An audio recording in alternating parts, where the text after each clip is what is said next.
On the shores of Utopia, aside beachside views and thick palm trees, drenching in the quicksand as it drags me down deeper, I think of where I have came from and where I am now. Home. What's the meaning of the word? I ponder atop my balcony of my 9-story apartment, atop the world of so long ago.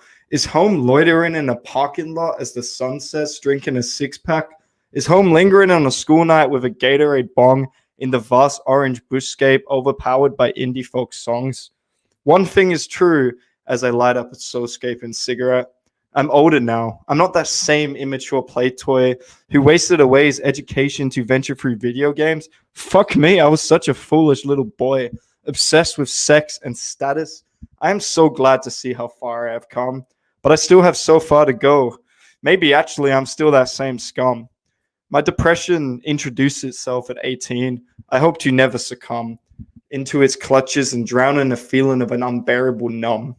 I've moved on from such thing. I think, I believe, but I still remember such thing, even though it has not been so long since I have sung such song. But I fear the thing I fleed from I may never return to, as McGowan slams the border shut till April 22. Nostalgia is truly an addiction that I cannot detox of. My first kiss, sheltered inside the romanticized gazebo. With her presence, I held her lower waist as we gazed at the glistening of a magical azure blue lake, knowing that we could be forever. Such belief was drenched in a powerful lie, as young people just tend to move on and try to chase new things and explore new sexual highs. 1 year later, though, we traveled into the red sundering of the Gascoigne, in the ripper throat of the Rid Desert, atop the edge of our state. We made love in the still ocean on what seemed the edge of our world. No greater desire in the now. It's weird to look at that moment as the then. We broke up. That melody still caused me a great pang. Yet I still remember everything so clearly. What contrast overtakes thee? Hell, I don't think I'm capable of forgetting. Alone in this strange balcony aside a world still to me unimaginable. Will I ever return, or am I doomed to stay? I'll never know till I try to return to the shores of Utopia on its long, dirty freeways going 100k tops.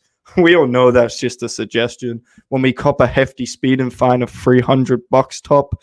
Fuck, I don't even have a car no more in this raging cityscape. So I guess that too is a lie. A memory not of mine. This Christmas, I won't be surrounded by friends and family, but instead a vocal booth and a laptop in my one-room prison with my new lover, and I now hope to hold no other. I'm glad I left my ex. I'm glad that I moved here, but still I'm singing songs of wanting to go back. Take me back, please, to the strange lands of WA. Take me back into Perth CBD. I want to shop for goods unnecessary. I want to dance in the mist of a blurry night, intoxicated by lust, love, and illumination, fueled an array of ecstasy, sitting by Elizabeth Quay at 3:30 a.m. precisely.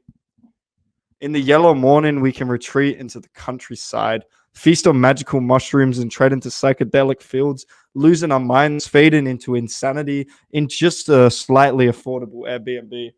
The next day, we will come down by the lighthouse in Augusta. So much of home seems to be doing nothing aside a pretty view. Maybe there's something truly beautiful in the absence of needing to do actions. It's actually priceless in the need to do nothing but sit with the people you call friends. My dream of moving on to write the tales atop the Melbourne Star took me here, but now I hear the company claim bankruptcy. The Melbourne Star, much like my clueless soul, seems to fade away into a mystical deception of nothing but a faded illusion of what could have been if I just chose to sit in my house, play games, and stay. I could have been content, but I would have never figured out what else lies ahead. I'll never know what lies ahead, actually. Maybe there's something special in that too. Who knows where I end up in 2022? But no matter where I go, and no matter what I do, the people I meet, the people I love, and the people I engage with creatively, I don't think there's anywhere as special as WA, because that's the place that I grew up in. That's the place I was raised.